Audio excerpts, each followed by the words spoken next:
Hi there, everyone. My name is Max, and I'd like to thank you all on behalf of Vroman's Bookstore for tuning in to tonight's event. Today, we're lucky to have with us Christopher Buehlman, who will be talking about his newest book, The Blacktongue Thief. Christopher is a native Floridian and author of the literary horror novels Those Across the River and Between Two Fires. He is the winner of the 2007 Bridport Prize in Poetry and the author of several provocative plays, including Hot Nights for the War Wives of Ithaca. Many know him as comedian Christoph the Insulter, something of a cult figure on the Renaissance Festival circuit. He lives in St. Petersburg, Florida. Oh no, he doesn't. He recently just bought a house and he's currently in Ohio. Good for him. Yay. His first novel, Those Across the River, was nominated for a World Fantasy Award for Best Novel in 2012 as well. Tonight's event does include a Q&A portion, so if you would like to ask Christopher a question at any point, you can go ahead and click that Ask a Question button towards the bottom, and he'll get to that towards the end of the event. And lastly, if you would like to purchase his new book, you can go ahead and click that green button right down below, and it'll take you to our website. And I will also go ahead and put the links to his other books in the chat. But with that all out of the way, I would go ahead and let him take over. Thank you so much. Hello, my name is Christopher Buehlman, as Max correctly pronounced and introduced me. I am here because I am a writer. You are here because you are ostensibly a reader, and this is a marriage made in heaven. This is going to be rather a loosey-goosey event. I'm just here talking at you for a while. You know, we're in this COVID reality, obviously. I was really, really hoping that the vaccination rollout would intercede and that we would be back to live events by the time my book came out May 25th. But we all erred on the side of caution, and as I think was right and proper. I'll tell you, normally when I do book events, I do in-store events pretty frequently, but I also like to take a book reading out of a bookstore sometimes, and I've pioneered what I call wet readings, where you get an employee from a bookstore to come by with the books, and we all go to a bar, and people have drinks and relax and do that, and I'm sure many of you are doing exactly that right now, and that's good. Now, I have to apologize. I know there aren't that many people at this event, and part of that is my fault. I did not promote this event as enthusiastically or assiduously as I might have, because unfortunately, I have injured myself recently. I work at Renaissance Festival still because I enjoy it. I have a show called Christoph the Insulter, where people, as Max mentioned, where people pay me to roast their friends. And I was not able to do that for a good long time. Pretty much, if you know somebody who's on the Renaissance Festival circuit, they had a hard year. All those got canceled. I was in the COVID cooler for 14 months. So when the Scarborough Renaissance Festival in Dallas announced that it was opening, I was really glad to do it, as was my wife, who is an aerial silk artist. So down we went, and it was great. These folks hadn't been to a fair in 2 years, and they were really hungry for it. And we hadn't performed in, over a year, and we were ready to. So a good time was had by all.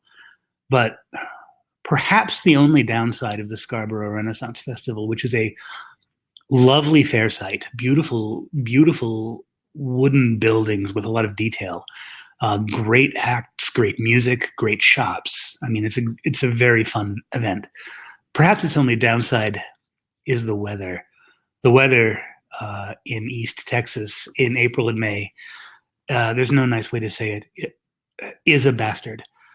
It is easy to understand why people in that part of the country are so religious, because it is difficult to be a secular humanist when there is a funnel cloud bearing down on you, and it can be tornadic, and that's never a thing I enjoyed, really. So one day, it was a Sunday, May 16th, I was backstage in the trailer, and in between my shows, And my phone began to chirp alarms at me, and there was a dangerous storm heading towards Waxahachie, Texas. And it is Waxahachie, even though it looks like Waxahachie. If you say Waxahachie to a resident of Waxahachie, you will be swiftly and firmly corrected. So there was a dangerous storm coming. And my beautiful wife was about to get up in the air and do her show, as far as I knew. So I went awkward older white guy race walking toward the stage where she and her partner were getting ready to do their thing. And I hit some of the industrial lubricant grade slippery Waxahachie mud. If you talk to anybody who's done the Scarborough Fair, they will tell you about the car-eating mud that is there.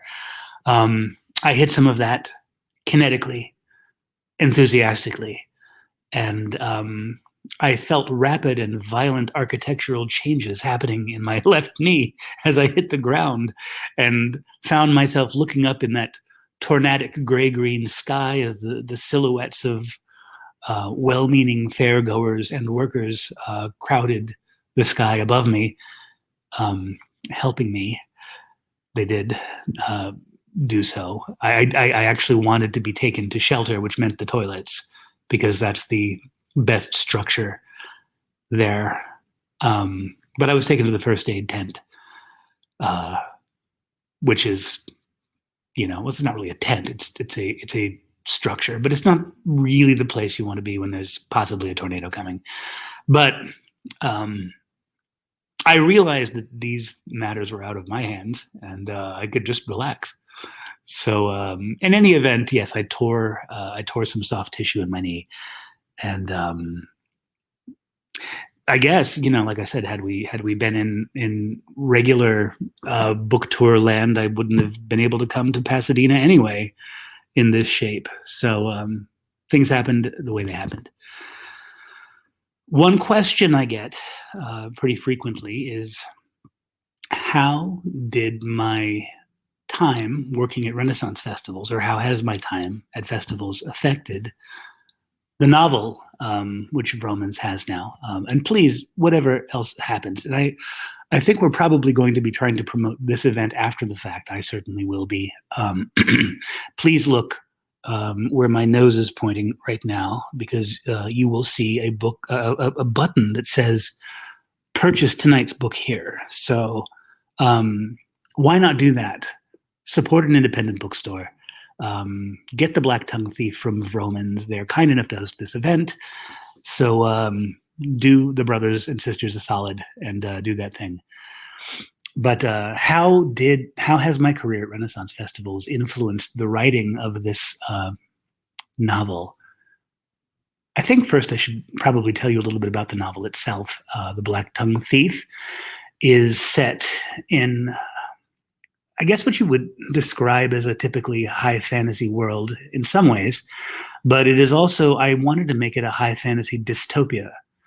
So what you will experience when you read the book is a medieval world without horses, and with very few men, very few males, and with an entire generation of women who were put under arms. This is a world that experienced a series of really devastating and brutal wars with a competing species, goblins. I did not want the goblins of this book to be the dungeon-dwelling hazard that the mind-dwelling hazard you've seen in fantasy before. I wanted to make them a competing species that was technologically advanced as mankind, and presented an existential threat. So these goblin wars that happened, the first one, which was called, I believe, the Night's War, mankind did well. We had cavalry, and there were fewer of them, and we managed to push them back. The second time they came, however, they came after they unleashed a plague called the Stumbles, and that was an equine plague, and it killed all the horses, certainly all the male horses, and every female horse that was not carrying a foal. So there are only a handful of ancient female horses left in this world. The Second War was called the Threshers' War, and it was one in which all of the professional soldiers were rapidly overwhelmed by greater numbers of goblins. And then they were drafting everybody they could get their hands on, mainly people employed in agriculture, hence the Threshers' War, but also sort of the action of what happened to mankind. And the goblins got about a quarter of the way into the continent of the human kingdoms, Manreach. Then there was a truce, or it subsided, and then you had about a decade later the Daughters' War, so called because there were really only women left to go. Now, our main character, Kinch, he is a thief, hence the title. And oh, that's hilarious. I don't know if you can hear that, but the cat feeder just went off, and my wife is saying, "Come and get it, kitty, it's food time." While we were working in Texas, we completely forgot to turn the cat feeder off. So this small mountain of cat food erupted into the holder of the cat food. And I don't turn it off because I just find her saying, "Come and get it, kitty, it's food time," charming. She'll be back soon. She's still finishing her contract in Texas. She's about to haul the truck and trailer down, or up, because I'm in Ohio. In any event, I was talking about the milieu of the Blacktongue thief, the wars, and there is a thief. His name is Kinch Nashanik. And as you've probably read in descriptions of the book or on the book jacket copy, he owes his Takers Guild a lot of money. And you know what? I think I've talked long enough for now. I think what I should do is read you the beginning of the book and then talk a little bit more about the book. Yeah, let's do that. Let's have a reading. Hold on.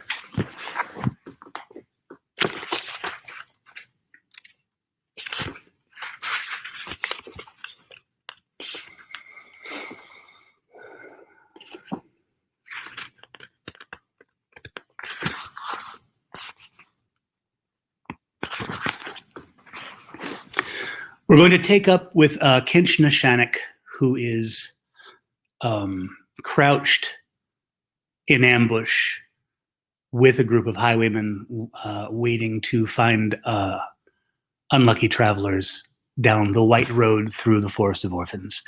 So let's go ahead and give him his voice. To walk alone down the white road through the Forest of Orphans, even on a pleasantly warm, late summer day in the month of Ashers, you would have to be a magicer.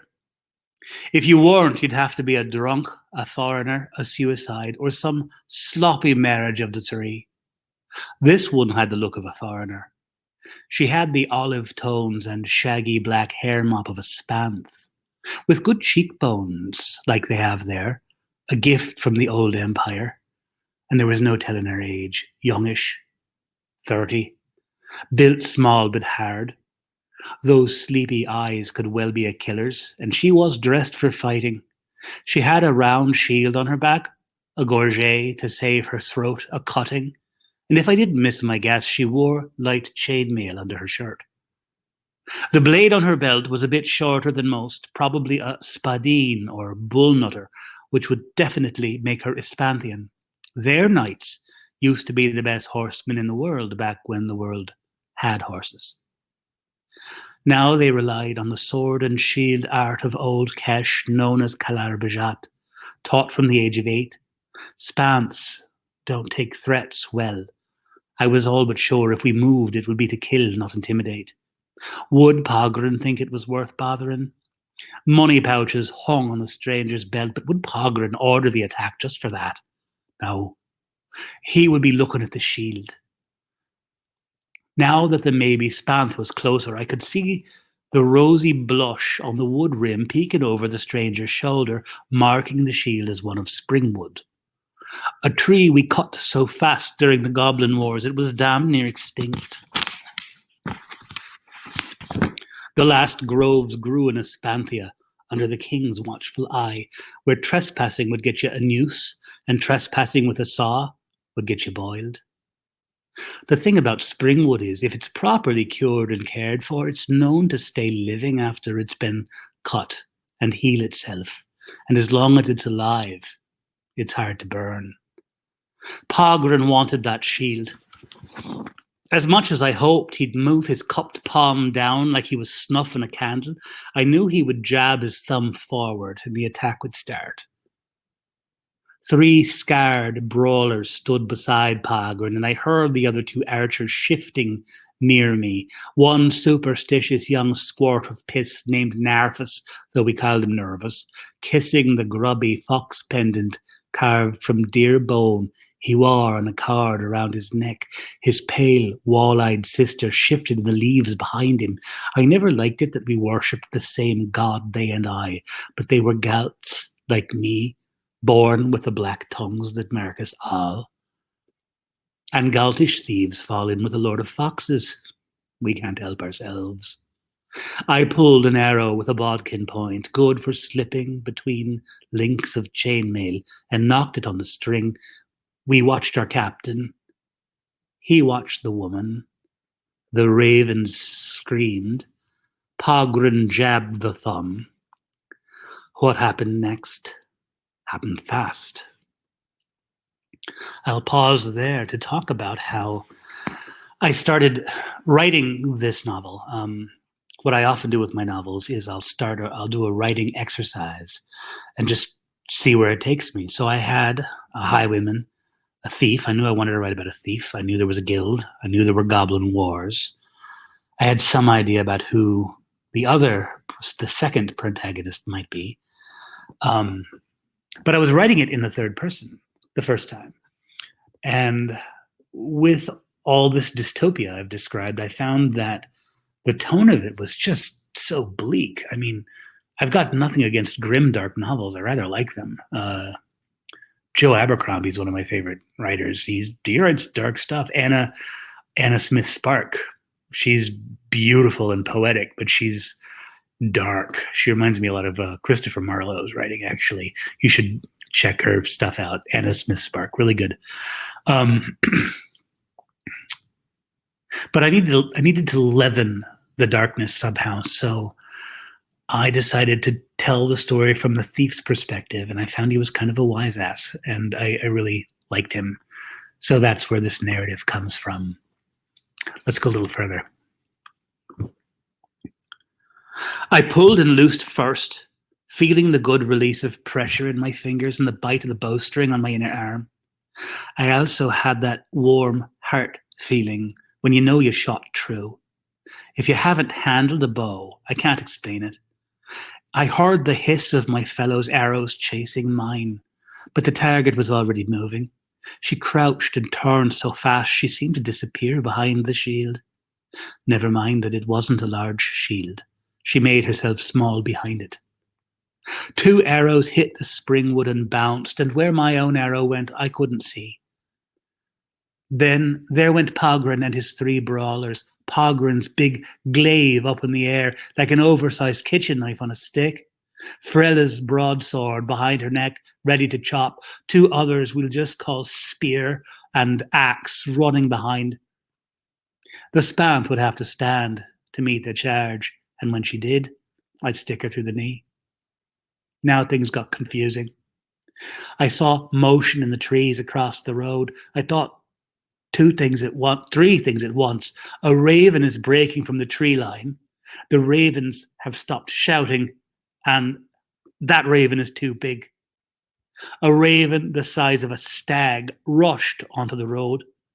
I made a little sound in my throat without meaning to. It's an unforgettable thing seeing your first war corvid, especially if it's not on your side. It plucked Spear's foot out from under her, spilling her down on her face, then began shredding her back with its hardened beak. I woke myself out of just watching and thought I should probably knock another arrow, but the corvid was already moving at Axe, whose name was actually Gerald. I tell you this not because you know him long, but because what happened to him was so awful. I feel bad just calling him Axe. Gerald sensed the bird coming up on his flank and stopped his run, wheeling to face it. He didn't have time to do more than raise his axe before the thing speared him with its beak where no man wants beak nor spear. His heavy chainmail hauberk measured to his knees, but those birds punch holes in skulls. So what was left of Gerald's parts under the chainmail didn't bear thinking about. He dropped too badly hurt even to yell. Frella yelled, though.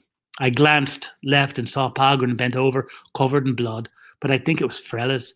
She was bleeding enough for both of them, spatter in the ground from a vicious underarm cut that looked to run elbow to tit. As the spant switched directions, I caught a glimpse of her naked sword, which was definitely a spadine, sharp enough to stab, heavy enough to chop. A good sword, maybe the best short sword ever made, and she could use it. She moved like a blur now, stepping past Frella and booting her broadsword out of reach. Do you know, I don't know when I'll ever be able to do this again. I certainly couldn't do it at a bookstore reading.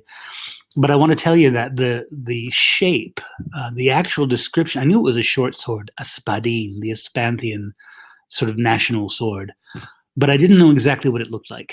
I didn't have a clear image of it in my head until I bought a knife at a Renaissance festival made by a master bladesmith named Ilya. He's a Russian fellow, worked for Baltimore Knife and Sword. And it's technically a sex or seax, S-E-A-X, which is a Norse kind of, it refers to the blade shape. A sex can be a sword or it can be a knife. You've seen them if you've seen The Last Kingdom, because the character of Uhtred carries a knife that is a sex. But I have this one here, and it has a little bit more. It has a little bit more size towards the cutting and stabbing end of the sword, towards the towards the foible.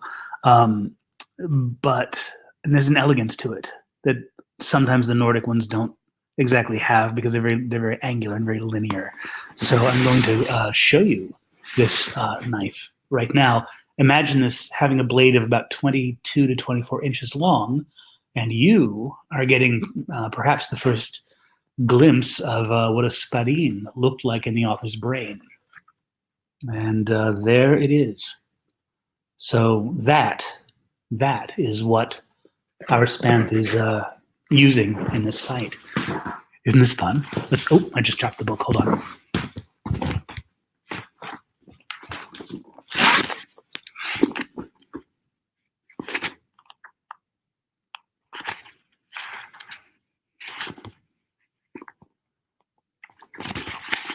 All right. Forgive me, I've got quite a setup here going on. Look at me. Look at this. Look at this business. Jesus. Oh, the humanity.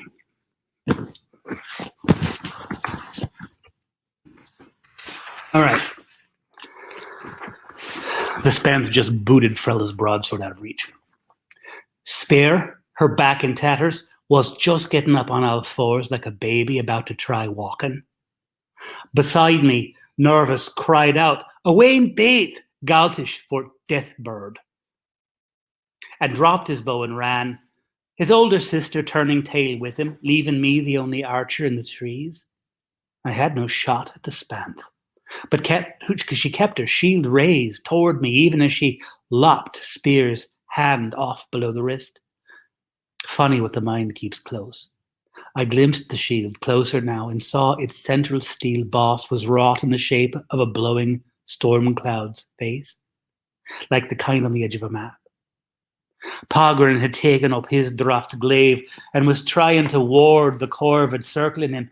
It bit at the glaive's head twice, easily avoiding Pogren's jab and not seeming to notice my missed arrow.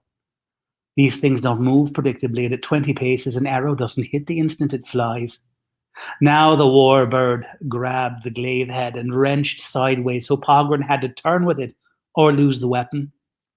Pogren turned at just the instant the Spanth leapt fast and graceful as a panther and cut him deep just above the heel. Our leader dropped and curled up into a moaning ball. The fight on the road was over. Shite. I knocked another arrow as Spanth and Bird looked at me. The bow wasn't going to be enough. I had a fine fighting knife on the front of my belt. In a tavern fight, it would turn a geezer inside out, but it was useless against chain. At my back, I had a nasty spike of a rondel dagger, good to punch through mail, but against that sword, in that woman's hand, not to mention the fucking bird, it might as well have been a twig. They moved closer. I could outrun the Spanth, but not the bird. I pissed myself a little, I'm not ashamed to tell you. Archer, she said, in that tapping Spanthian accent. Come out and help your friends. All right.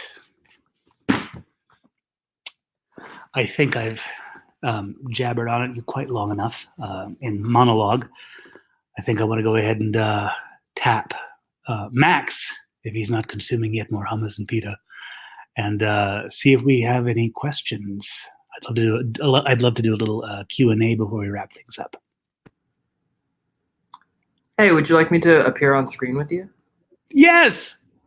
Perfect. So I had a question that I wanted to hold off until now. This is your first fantasy book. How was writing fantasy as compared to your previous genres that you've worked with? Yeah, I've got 5 horror novels that were originally published with Penguin Random House, and I really enjoy horror.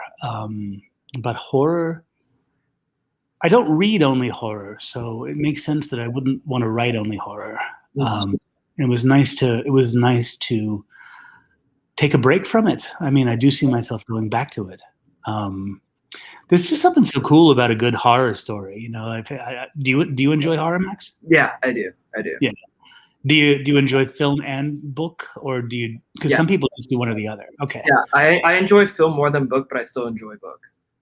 Yeah, I know people who can't read it but can watch it, and vice versa. Yeah. Yeah, but there's something about it's like a roller coaster. You're scared, but you're safe. Yeah, because you're not there, but you're kind of experiencing it. I understand that. Yeah. Yeah. But the thing about horror, though, too, is when you're writing a horror novel, you have to sort of ration out horror or dread or some similar emotion throughout the text. You really can't have a long section that doesn't have some taste of that, because in a way you're kind of breaking the covenant with the reader. So going to fantasy was like freeing myself from that stricture. There are horrific elements to the Blacktongue Thief. When you finally meet goblins, when you finally meet mankind's nemesis, you will meet some of them at some point in this book, and people have told me they find it terrifying, and I wanted them to. So I did bring some horror kung fu with me to this, but I didn't. It was strictly voluntary. I didn't have to. Yeah. Are you gonna try and keep working with other genres now that you've done it? I really enjoy fantasy, and I am contracted for 2 more of these books, and I have more story to tell. Nice. Congrats. Are they going to be sequels, or are they going to be independent? No, they'll be sequels. Awesome. The end of this book, I think, makes it a satisfying standalone, but there is definitely more stuff over the horizon. They end at a point where there's more stuff to be done. Yeah. And I am still in the world building phase of book 2. And that's the part that takes me the longest. I write pretty fast. Once I get moving, it goes. Mm-hmm. So I'm pretty sure I'll have a first draft in by December. Yeah. So yeah, it's a trilogy. That's so exciting. And did you try and incorporate as much Renaissance knowledge you had into the book? Oh yeah, that was a thread I brought up and then dropped. Yeah. I didn't try. It's just that doing that for so long sort of informed the text as I'm writing this quasi-period fantasy piece. Mhm. You know, like there's a scene where the Espanthian, eventually Kinch is assigned to follow that Espanthian birder that he just was almost killed by. And there's a scene where they're getting ready to go on a journey, and they're oiling their boots and polishing, and oiling their swords, which is stuff you had to do to take care of your leather and your metal, especially because they're about to get rained on really hard. And there's a part where I believe the Espanthian oils her boots, then hangs them out the window so that the sun will warm the leather and make it drink the oil. And that's a trick I picked up doing what I do. I wouldn't have known that otherwise. There's all kinds of stuff like that through there. That's awesome. That's awesome. Yeah. How's world building? Is that difficult for you? Do you find it fun? Is fun? Yeah. Love it. I bet. What's your process for that? Oh man. Well, I have these notebooks. I wonder if I have one at hand. If I don't have it at hand, I can't get it. Okay, here's a new one. I haven't yet filled up, but I get these big fuck off red notebooks, and I just fill them with notes. And a lot of that is kind of free form. Just one thought will lead to the other. Or I'll go out and, like, sometimes when I do a long drive, if I'm listening to music, I'll get floods of ideas from the music and the fact that I'm doing some activity. You ever find like you're trying to solve a crossword puzzle or something, and then you go take a shower, or you do some activity where you disengage your brain, but then the brain just, the subconscious kicks in or something and solves all the problems and answers all the questions. Have a notebook when that happens. That's useful. So the world building process, relies on flights of fancy like that. Yeah, that's awesome. That's so. Are you gonna try and go like J.R.R. Tolkien style, like huge world, create your own language? Do you see an end in sight, or are you just gonna keep going with it? No, I do see an end. Okay. I do see this being a closed arc, although I think that I would set other stories in the world. I really enjoy the world. Yeah. I would be curious to go.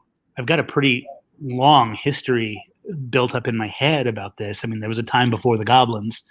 The sort of foundational empire of this world is not modeled after Rome, which was sort of the foundational empire of Europe.